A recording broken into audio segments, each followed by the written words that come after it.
Welcome into a special edition of the Flyers Talk podcast presented by Great Railing. Ashlyn, Sullivan, and Joe Fordyce here with you for the trade deadline. It is officially 3:02 p.m. on a Friday afternoon, so the trade deadline has passed. And Joe, all week, this is anything anyone talked about regarding Philadelphia Flyers was this trade deadline. We heard John Tortorella, we heard Chuck Fletcher both say we're going to be sellers. So we knew that. But I think today the magnitude of selling was maybe a little more disappointing than some people thought. Yeah, I don't think anybody had Zach McEwen on the top of their list of the first guy that was going to be traded. And as we cross the deadline here, we see the Senators announce that they've gotten Patrick Brown from the Flyers for their sixth round pick in the upcoming draft. Now, I'll be honest with you. I thought they'd get a higher pick for Patrick Brown because he's a veteran player that plays center. He's been in a couple situations, and really he's been a good player for the Flyers this year. I mean, there's been several games where we've seen it, and we've kind of discussed it in the newsroom amongst ourselves that the Flyers' fourth line was their best line in some of the games, and Patrick Brown centered that line for most of the year. What I get from that is maybe the return for a player like JVR, who in their eyes brings a little more to the table than Patrick Brown, is not up to what they expect. And that said, though, you're losing JVR after the season regardless. So to not make a deal wouldn't make any sense. Now, even though it's crossed the deadline, deals can trickle in as long as they were put in there because it's kind of like it has to be in the queue, right? For it to trickle through the league. So that can still come out. But I would call the day underwhelming. I don't know that there's a better word to describe it than that. Right. And we knew they'd be sellers. So we expected to at least have a ton to talk about because we heard especially Chuck Fletcher say, hey, we want to get younger. So we expected a JVR and a Hayes to massively be in the conversation. And JVR about 10 minutes ago, it looked like Detroit was a done deal. Oh my gosh, this is so interesting. Flyers play Detroit on Sunday. All of a sudden, it's not a deal. So let's at least go through what we know to be absolutely true. The Flyers traded Zach McEwen, who has been on injured reserve, to the Los Angeles Kings for Brendan Lemieux and a 2024 fifth-round draft pick. It seems like these two players, they're rather similar. I know Lemieux is a little bit better statistically. So it looks like if you take that out of it, the Flyers basically got a draft pick for Zach McEwen.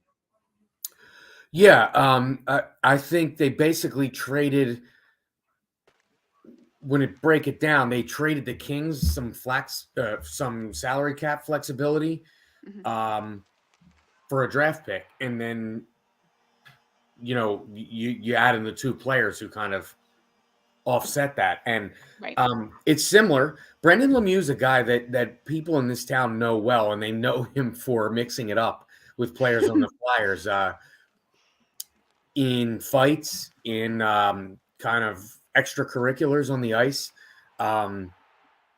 So I don't know that there's really a net gain or loss when you take player Zach McEwen out of the lineup and you bring Brendan Lemieux in. He is one of those guys that can provide some spark, which the Flyers are quite frankly going to need through the end of the season, just to get through games. Part of finding out what you have is seeing how a team responds to situations in games. And I think Brendan Lemieux is a guy that can keep players interested in games and kind of fire up the guys he's on the ice with. And I don't think that's a bad thing, but he is an expiring contract. So I would say at best it's 50-50 that he's here beyond the last games of the season here. But what we're seeing on the screen here, that's what he's known for.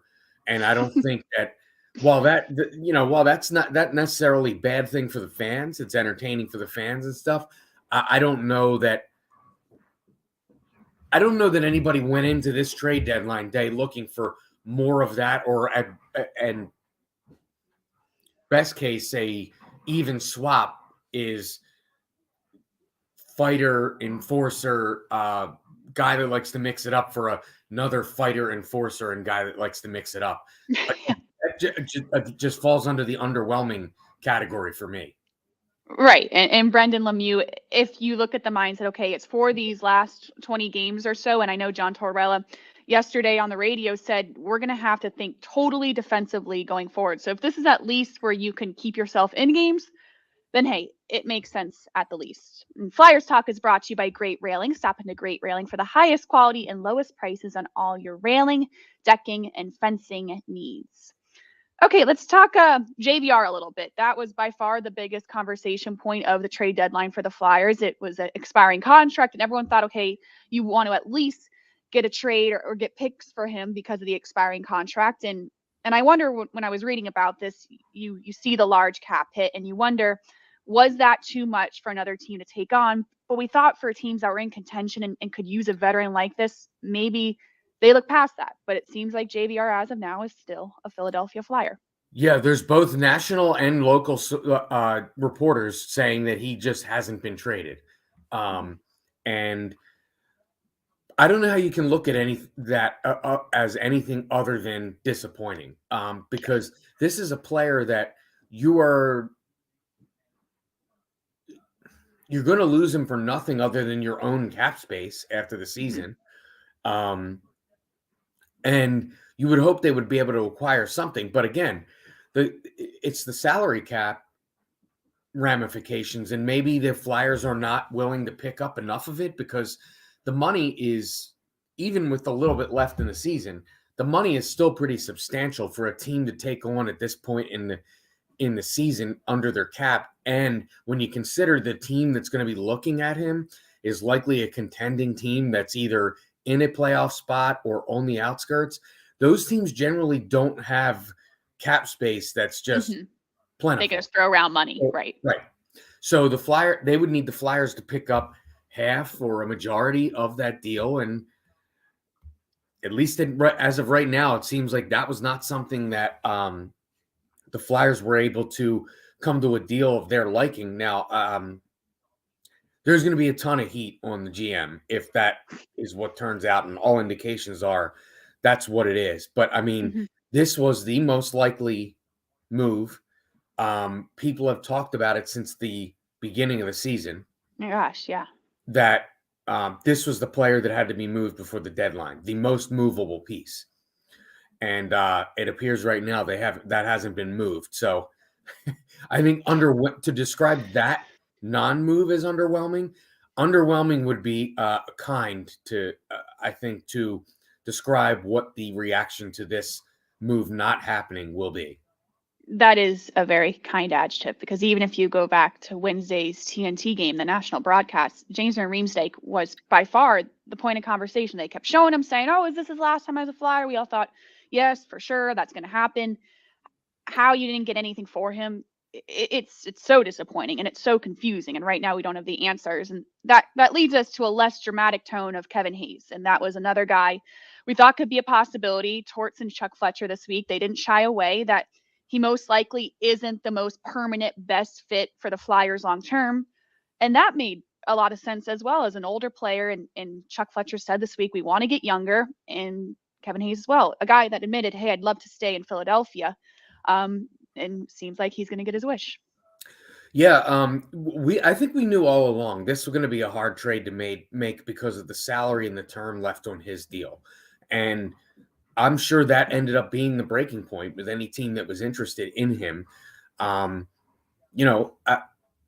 That's not to say maybe something couldn't happen in the offseason. A lot of times deals like that with guys with larger salaries are easier to make in the offseason because teams are working on a different playing field when it comes to their finances. But that's what you want to see, and you want to see movement toward the future. Right. And I quite frankly don't think we've seen a single sign of that today from this team, and that is disappointing. We heard John Tortorella say the words, "we're selling," yesterday. Mm-hmm. And if selling includes a lateral move with Zach McEwen for Brendan Lemieux and Patrick Brown for a late round draft pick, I don't think most people would consider that selling. So if the goal is to be sellers, which they put out there, and those are the moves that you make, you can't really. I don't think that this trade deadline is going to receive high marks.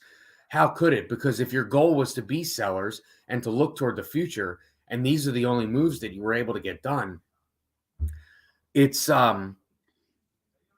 it's a really tough spot this team's put themselves in, because now last year the Claude Giroux move was supposed to set up the offseason, and it Mm-hmm. did, and they got back good pieces for that at the deadline.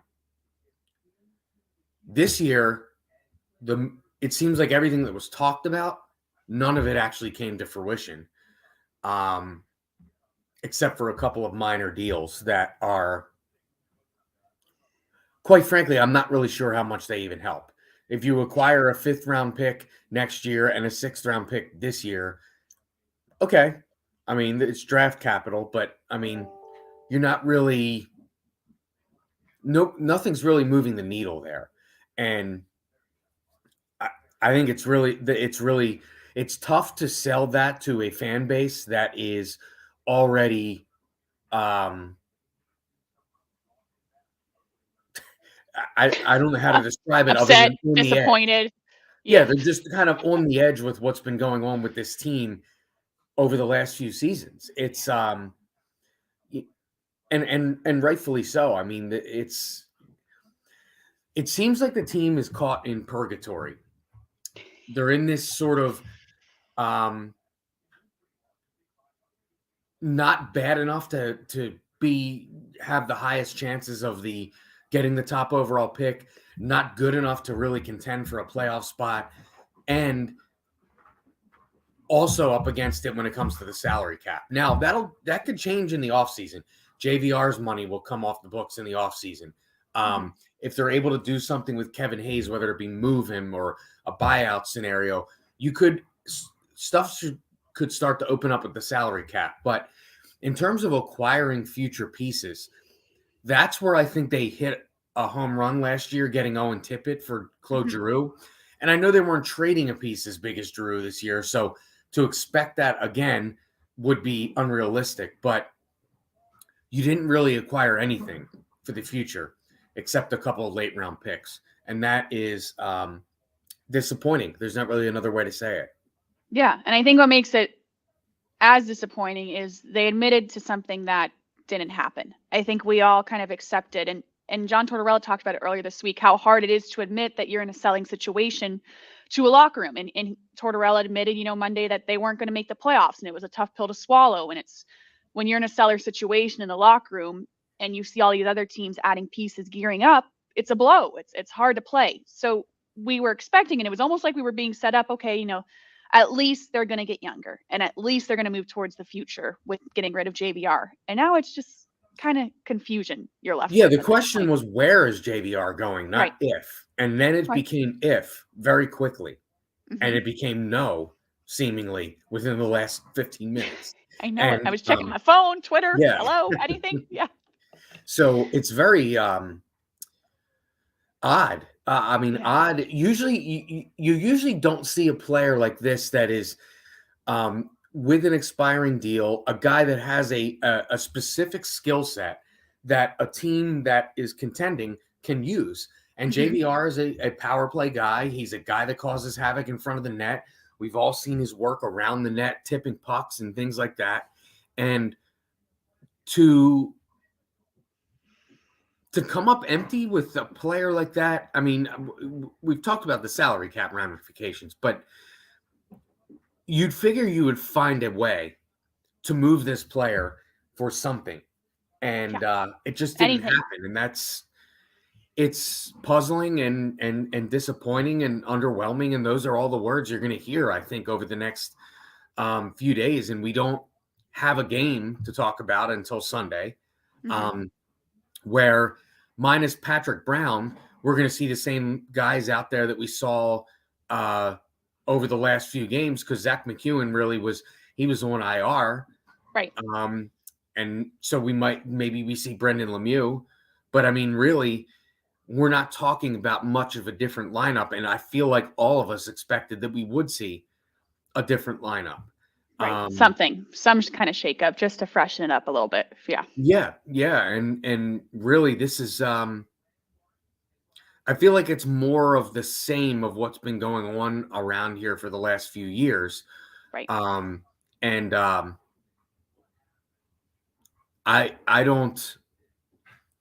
This is not going to be warmly greeted. I'm interested to hear what Chuck Fletcher has to say about what went on, because it seemed like something was going on with Detroit. There's rarely that much smoke without any fire. Agreed. And then something went down, and one can only assume it has to do with salary.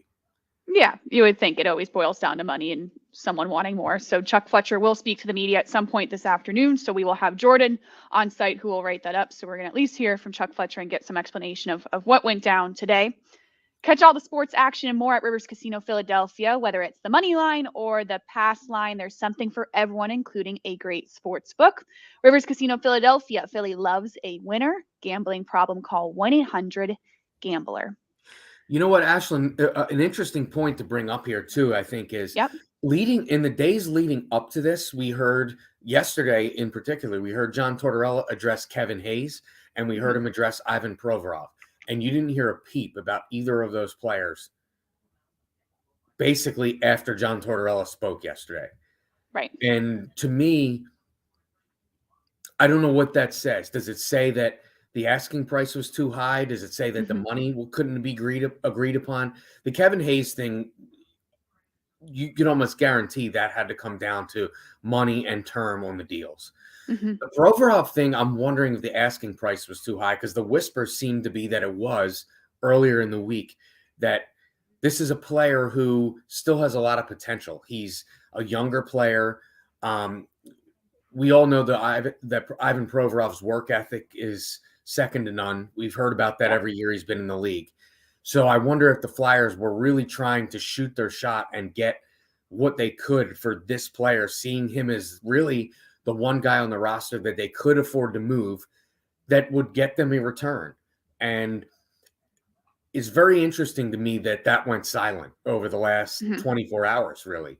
And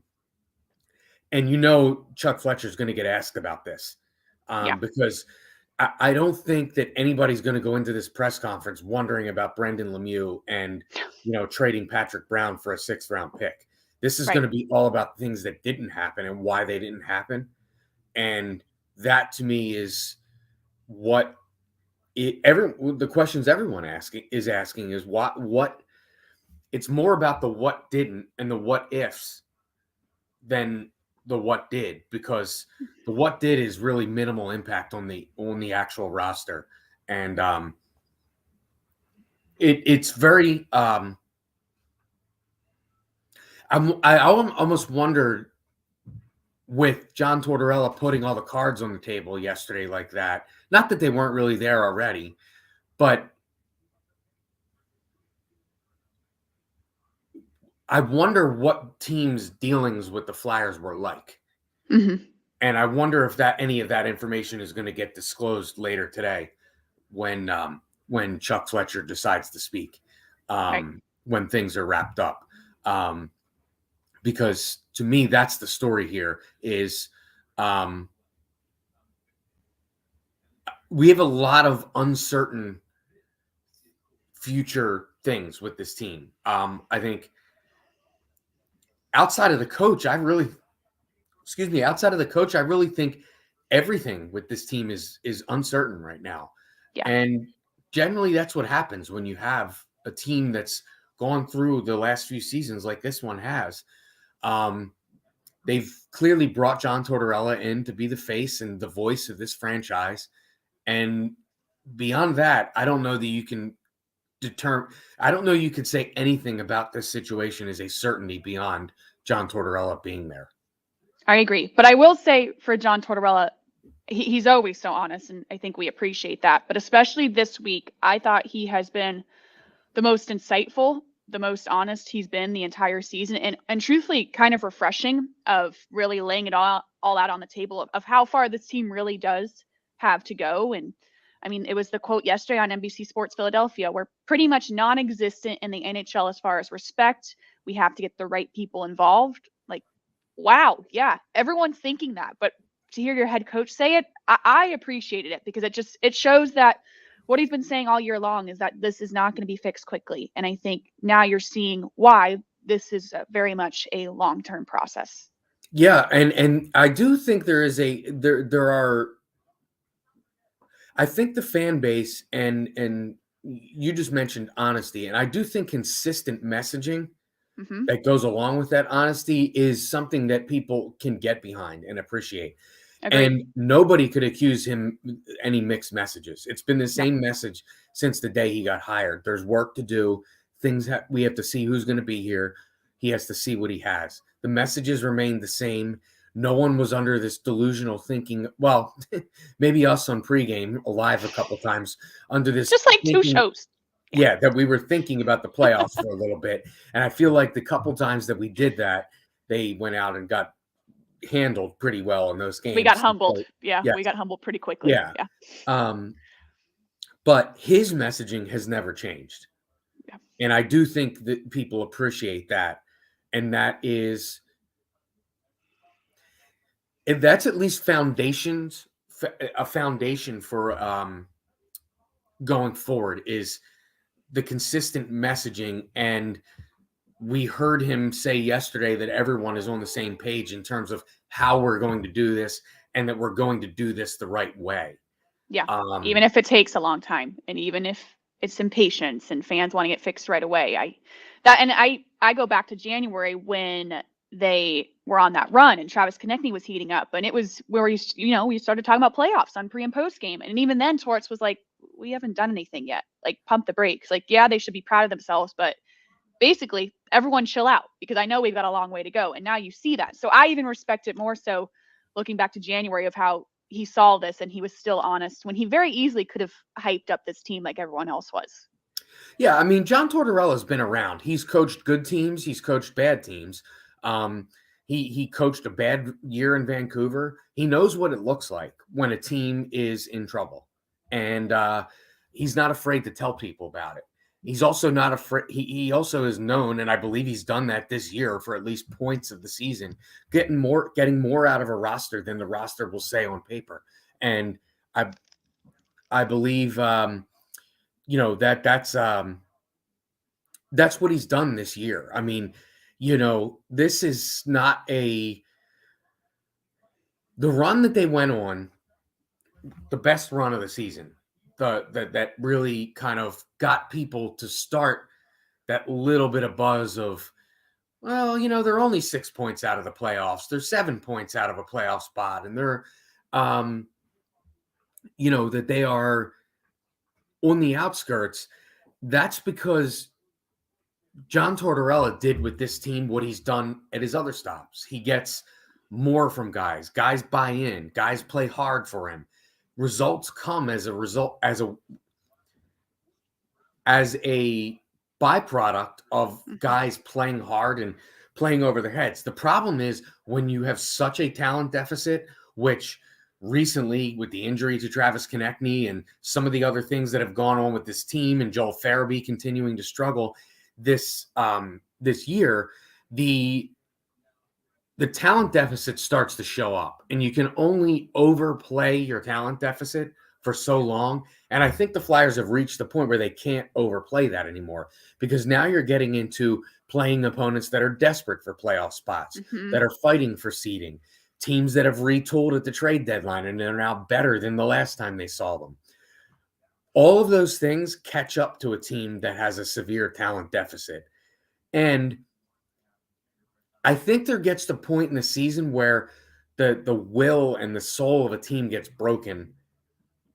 And the Flyers are probably right near that point at this point in time.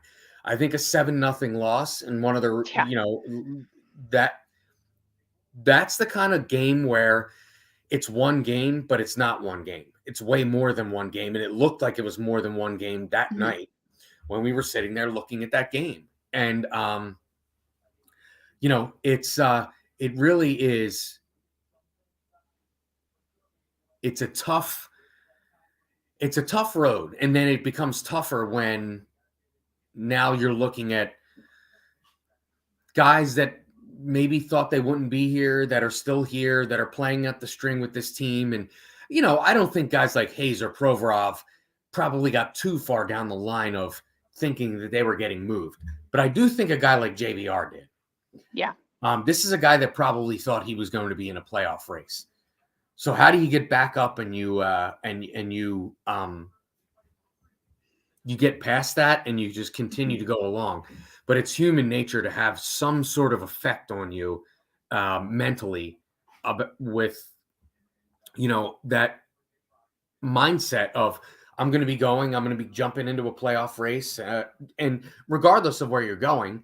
But the teams that were out there that were buzzing about JVR, it was Vegas, it was Seattle. I mean, these are teams that are holding not only playoff spots, but higher playoff spots. Yeah. Those teams were in the top 3 division spots. They weren't in wild card spots. They were in playoff spots with some cushion. So, Yeah. those are the kind of teams that are fighting for seeding, not for, at the same time, you're fighting for playoff lives, but you're really fighting for, okay, let's get us into the best spot to have home ice advantage in rounds of the playoffs and things like that. And when that doesn't happen, there has to be a human reaction of having the rug pulled out from under you a little bit, at least for the first few games after the deadline. So, and here's the other thing. Detroit is a team that wasn't expected to make a run, and then they went on a run recently, and they've kind of gotten competitive, and then they're on the outskirts of it. And then what happens on Sunday? JVR has to go out and play Detroit. Yeah. So the reminder of that is going to be right in your the face. Yeah. On the first game out. So I think that's going to be a tough one. So I'm interested to see his demeanor in that game on Sunday. But that said, JVR is a professional. He's been in this league for a long time. And quite frankly, he makes a lot of money. So it's his job to be out there and ready to play on Sunday. And I'm sure he will be. Yeah, and JVR this week, it was like going through the phases of getting geared up for it. He talked about how his phone was on airplane mode and that he was going to turn it off airplane mode come Thursday. And he talked about having a house in Minnesota. And maybe if it was Minnesota, okay, we already have that. He was trying not to get ahead of himself, but I get how it's human nature. And yeah, I mean, and you saw Scott Lawton's comments about going out to dinner with them in a couple extra times. And how close they were. I mean, it was clear most everyone expected him to get traded. And, it didn't come to fruition. And that's it's going to be a tough pill to swallow for several parties. It is. So it remains to be seen what happens, but these guys are professionals. And we've heard a lot. You hear this week all the time, you hear it's a business. And but at the same time, where it's a business, these are human beings too. So natural human reaction has to come into this at some point. And I suspect that it will on Sunday with JVR in particular.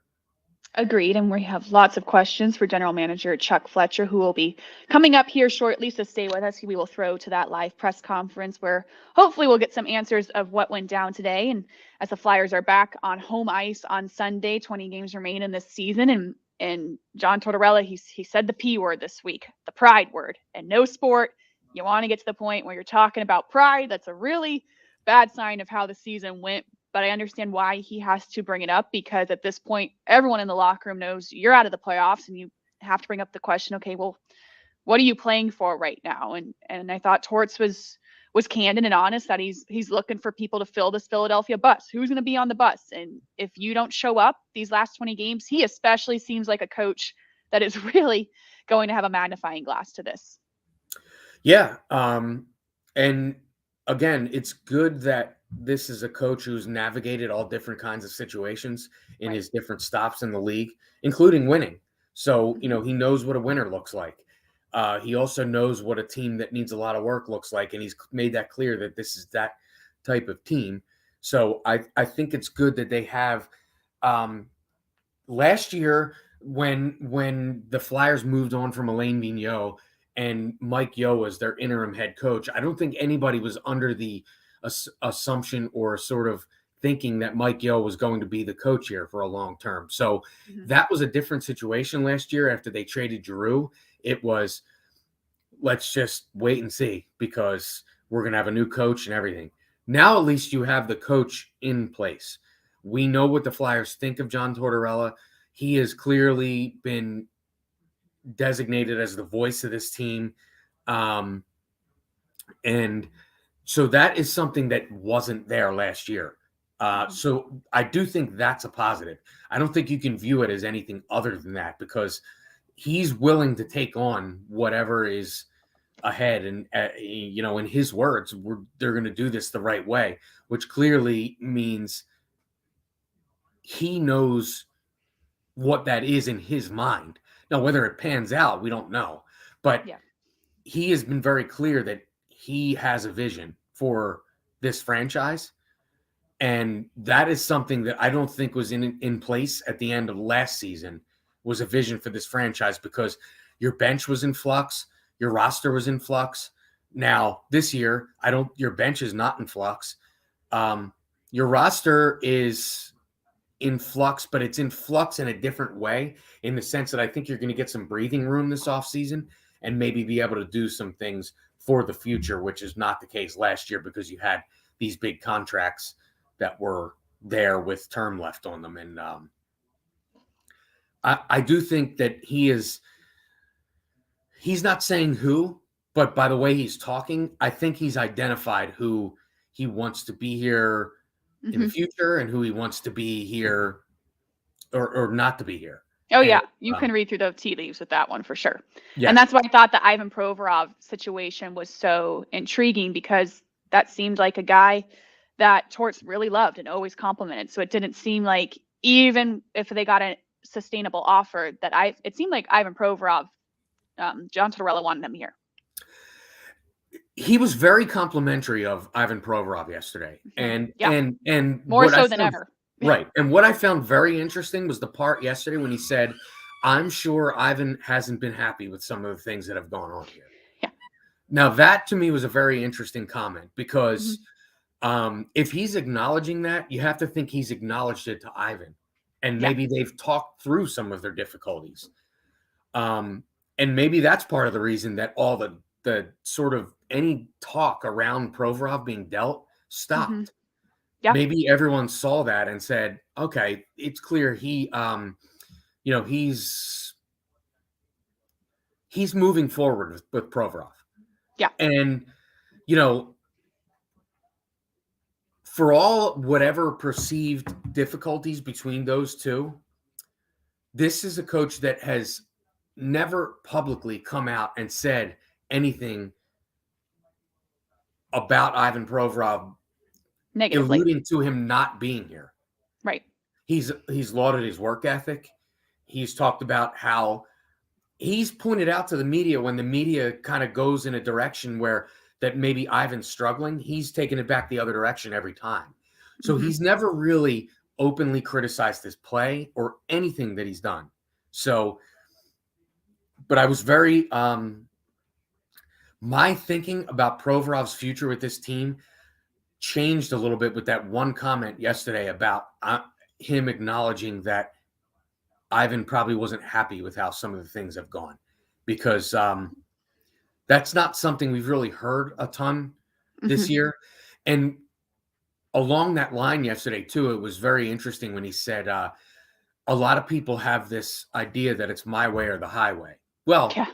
his demeanor A lot of people do think makes that. it That is seem that factual. way. I mean, it Yeah. does. And whether it's misunderstood or not misunderstood or somewhere in between, which is what I suspect, Yeah. um, it's always interesting to me when you hear a guy like John Tortorella, who's always on this plateau when he's talking, and when he's down here, and not like contrite or anything, but more so just he has it throttled down a few notches, which he did yesterday, in my opinion. And I thought that was telling.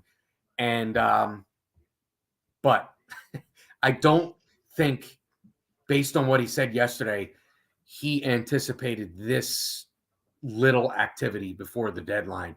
So the next time he talks, I think that'll be interesting. Agreed. It'll be very interesting to see. And just even with JVR, he's been complimentary of what he did for that line this year and getting Tippett going and helping Frost when Frost was going well for a little while. He was very complimentary of JVR. So I'm sure John Tortorella is not going to say, I can't believe JVR is staying with this team. He's probably looking forward to it because he's a veteran presence. Right.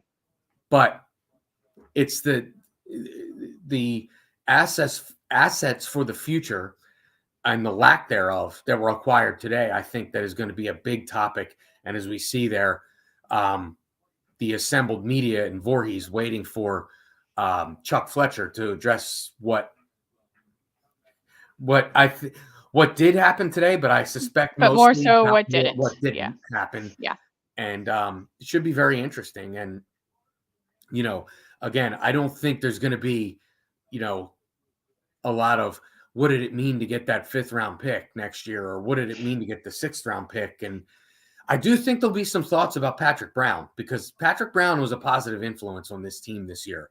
For sure. So I think there'll be some thoughts about dealing him. And Zach McEwen over the last 2 seasons, this is a guy that possibly wasn't even expected to be an NHL player when the Flyers acquired him.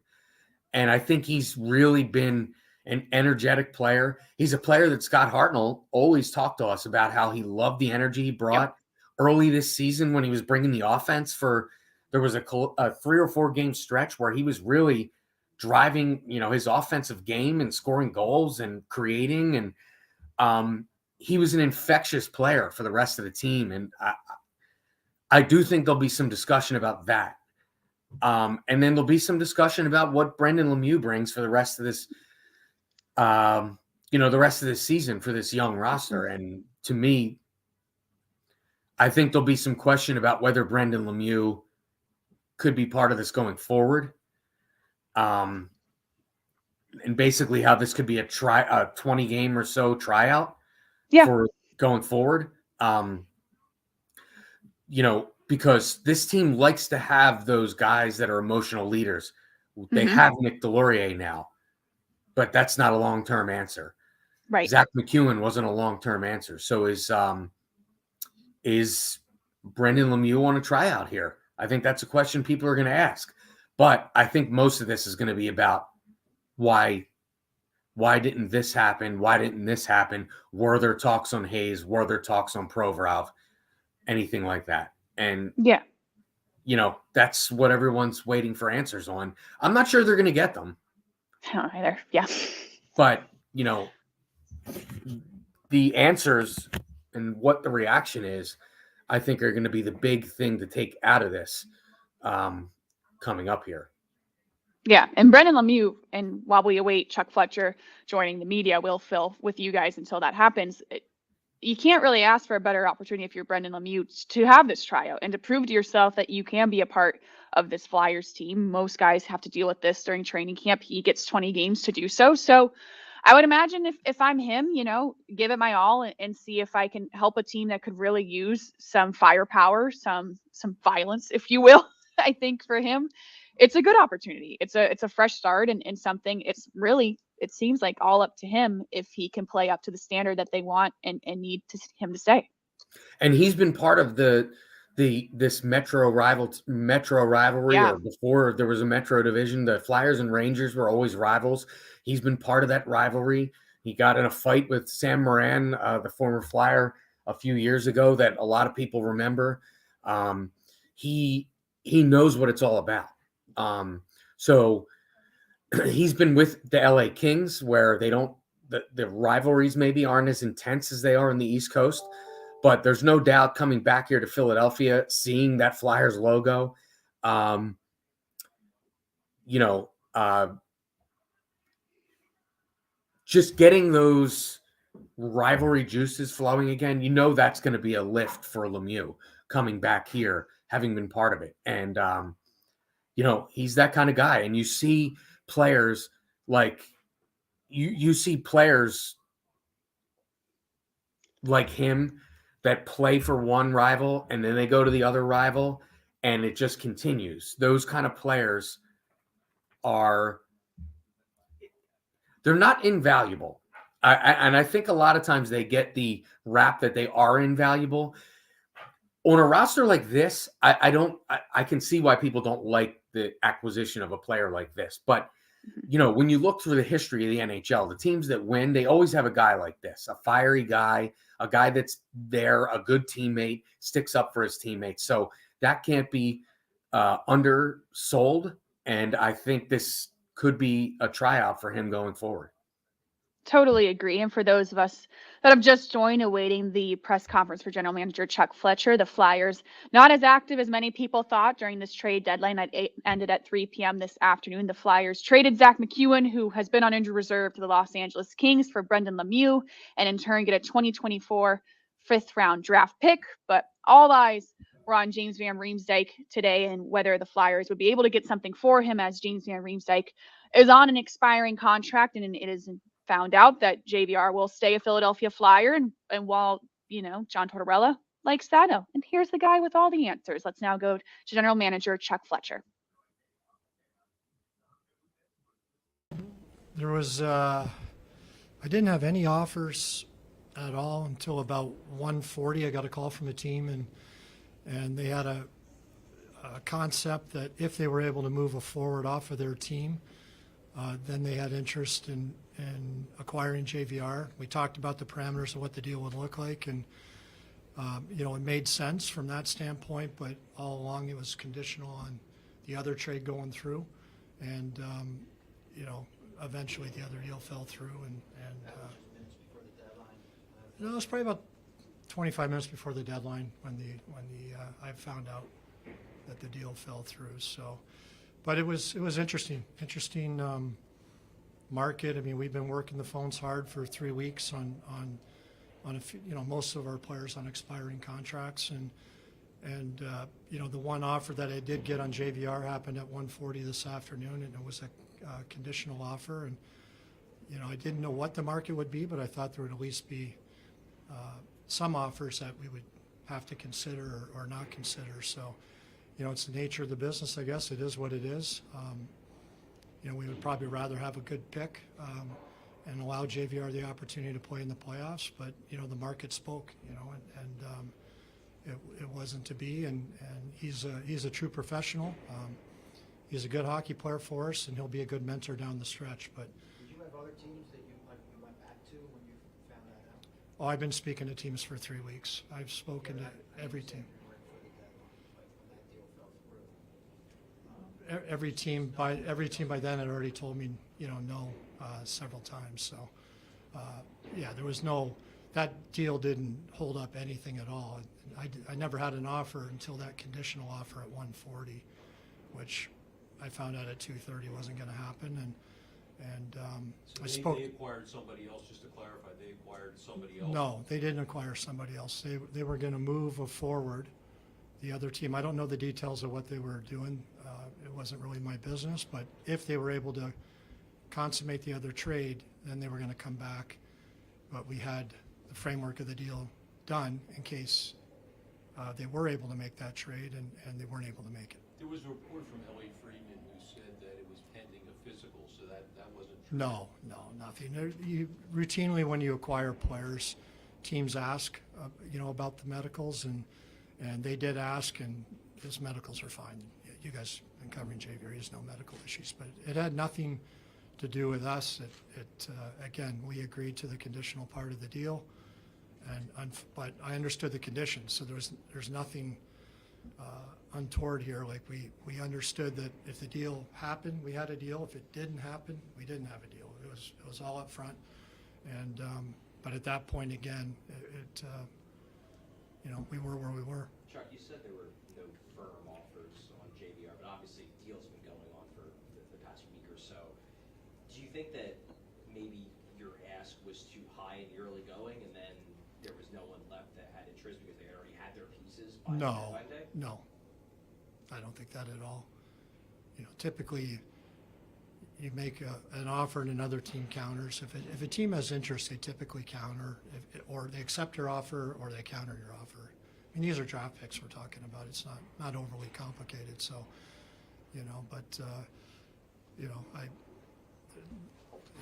there's no smoking gun here, I guess is all I could say. But, we certainly made everybody aware he was available. We made everybody aware we would retain 50%.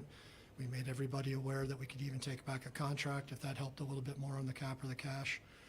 And we talked about a different range and different ways of getting there, prospects, a pick, multiple picks, whatever it would be, conditional pick. We talked about all kinds of different scenarios. But ultimately, again, I can only control my half, and there has to be a willing buyer.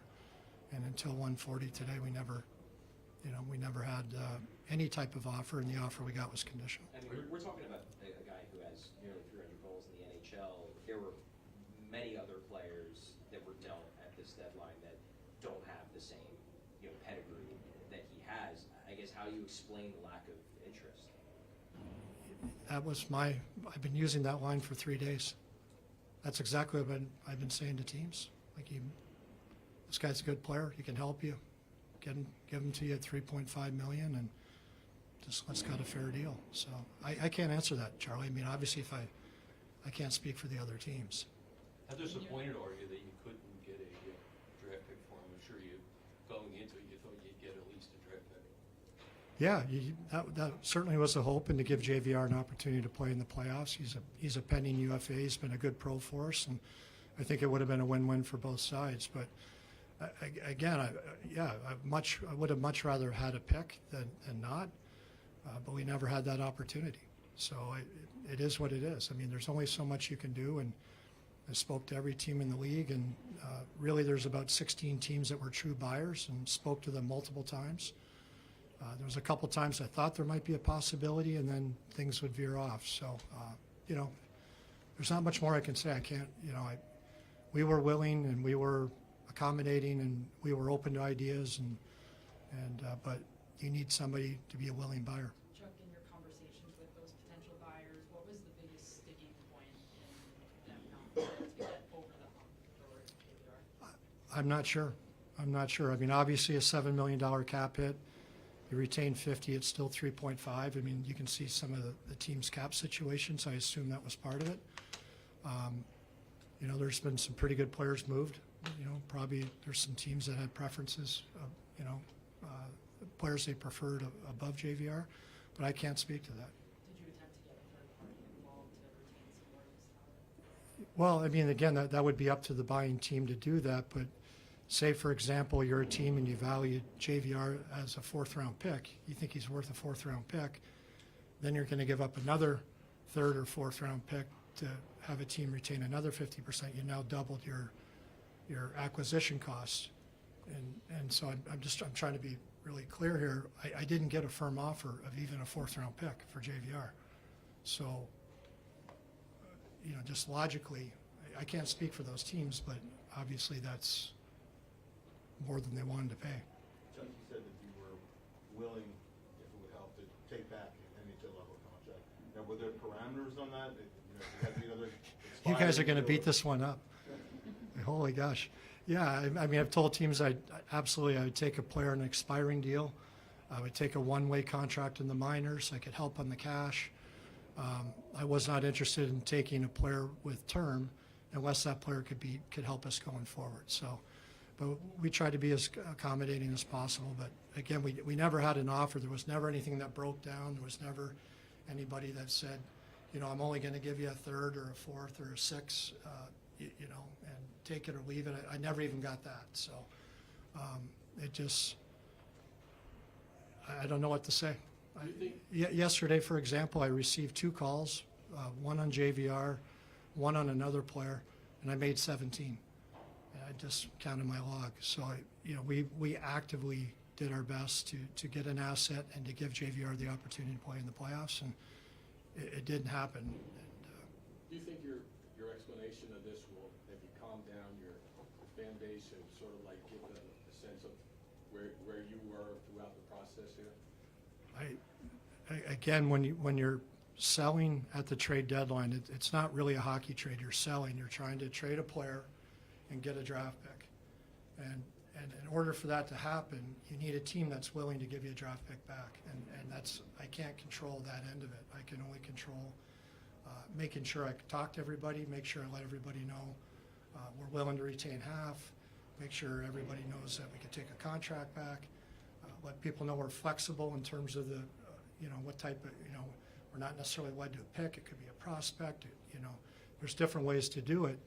And from my experience and every other deal I've done, typically you come in and say the player, we're looking for X, and the other team says, well, it might be a little rich, I'll give you Y, and then you haggle. And sometimes it works, sometimes it doesn't. But I guess what surprised me was I wasn't even able to get a team to say, I'll give you this. Chuck, you talked about retaining salary.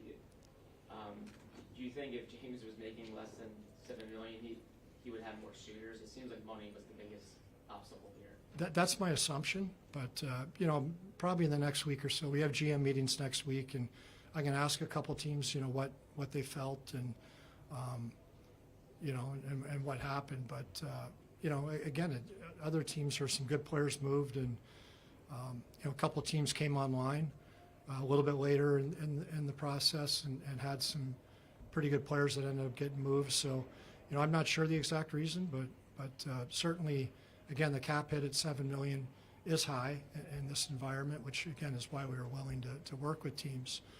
But I have to assume that was part of it for some teams. You talk to him? I haven't spoken to him yet. I spoke to his agent. I thought I would let you guys have me first, and then I'll speak with him soon. The other day, you mentioned that you wanted to sell some and get younger. For some of the older guys beyond JVR, did you get offers then? Why did you decide ultimately not to do some of your older players like Kevin or Rob, the ones you said you were taking calls on? Well, you need to get value. I had a lot of conversations. I essentially told teams, look, we have our 3 pending UFAs, and we'll listen on anybody. Essentially, and had conversations with teams, and I think there's some good conversations. I think that could be picked up in the summer in certain situations, and but the goal is certainly to get younger, as I mentioned, but also to make sure you're getting fair value for the players you have, and there were a lot of names in the market. There were a lot of sellers, but from our standpoint, there was a couple situations we looked at, and things just didn't make sense at this point in time. That's not to say they won't in the summer. There's some things again we can pick up, but we were able to pick up a couple draft picks today. Would have liked to have picked up a third one as we've just gone through, but that's what we're able to accomplish. Chuck, I guess, to kind of follow up on Gian's question about getting younger, you talked to us earlier this week, you said you wanted to get younger. The way today played out with, not being able to find something for JVR, Justin Braun's still here, so not all the rentals got moved. I guess, how can people have faith that you can actually get this team younger? Because part of getting it younger is going to be to move out veterans. Yeah, exactly, and we're going to certainly look at that this summer. And again, you have to get value when you move guys out. As I mentioned to you guys a few days ago, our goal isn't just to gut the team or to get rid of players. It's to make trades that make you better and make sure you get value, make sure you get market value for those players with existing contracts. Today is not the only opportunity to move those players. You're going to have an opportunity in the summer. You have an opportunity next year. And there's going to be opportunities to make good deals for some of those players, but it didn't happen this time. In terms of players on expiring contracts, again, we moved 2 players today and 2 others we didn't, and it wasn't for lack of effort. Again, you need to, for the rental type of market, you need a team to want to acquire a player and make an offer. I guess there's an element here, though, where yes, these moves could be made in the summer, it could be made next year, whatnot. team has struggled for years, and obviously you're trying to stay in your position. I guess, is there a concern that this shows that you aren't able to do the rebuild you guys want to do in terms of how ownership looks at it? Yeah, look, Charlie, as I said last time, our goal is to get younger. We do want to add more young assets. We are a younger team this year. We do have some pieces in Lehigh Valley and elsewhere that we think could be part of the solution going forward. We do have some veteran players on our team, or some players, mid-range age guys that we think can be a part of this too as we go forward. And we're going to just continue to look at every opportunity to get better. And the trade deadline was one opportunity. There was not fair deals, in my opinion, to be made. There are some things that potentially could happen in the summer, and as we go forward, we'll just continue to look at those opportunities. But we will get younger. We're going to continue to add more young assets, and we're going to continue to build this up. Chuck, A few more. with your, you've expressed the need for high-end talent. Cutter Gauthier is having a great season down at Boston College, or up at Boston College, I should say. Is there a possibility that the Flyers are willing to extend an ELC to him? I spoke with him last week. He said he was going to sit down with his friends. His family and the Flyers in an interview to me. Have the Flyers reached out in any way? And does the lack of success this particular trade deadline now force the hand to sign Cutter to at least give the fan base, hey, this is something to be proud of, I would say? Yeah, I don't think you want to, even go back to Charlie's last question, I don't think we want to just make moves for the sake of making moves. Like with Cutter, we have to sit down with Cutter and really have a good conversation with Cutter, with the coaches at BC, with their own development people, and out of respect to the fact that they're starting playoffs next week, it's not a conversation you have during the year. We speak with Cutter all the time. I've been up there a few times. Other staff members have been up there. We've met with the coaches. I speak with his advisor. And, ultimately the decision we make has to be about what's right for Cutter and his development. He's too important to make a decision not based on what's right for him. And but I think there's conversations that have to be had, and at the end of the season we'll certainly sit down and do that. Is Brendan Lemieux a guy you're going to look at for the future, or was that deal basically for the 5th round pick? Yeah, when I spoke with Rob Blake, we spoke about Zach. They had interest. We talked about a 5th round pick, and we thought that was fair. But he said to me, I need a little bit of time. I need to move Brendan Lemieux in order to bring in Zach McEwen. I said, well, I'll just take him, with the 5th, but I'll take Brendan as well. And so he agreed to that. So Brendan's a pending UFA, and we can give him a 20-game trial here to see what he can do.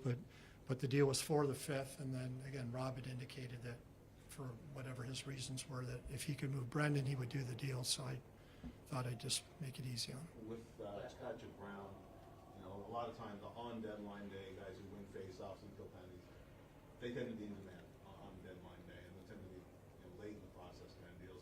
How did Patrick's deal from the other? Well, I've been speaking to teams for a while on all of our players on expiring contracts, and I talked to a few teams and just gave them some of my thoughts. I thought Patrick actually played really well for Vegas in the playoffs a couple of years ago, and his face-offs on the right side are excellent, and he can kill, and he's willing to block shots, and he can really bring an element that teams might need.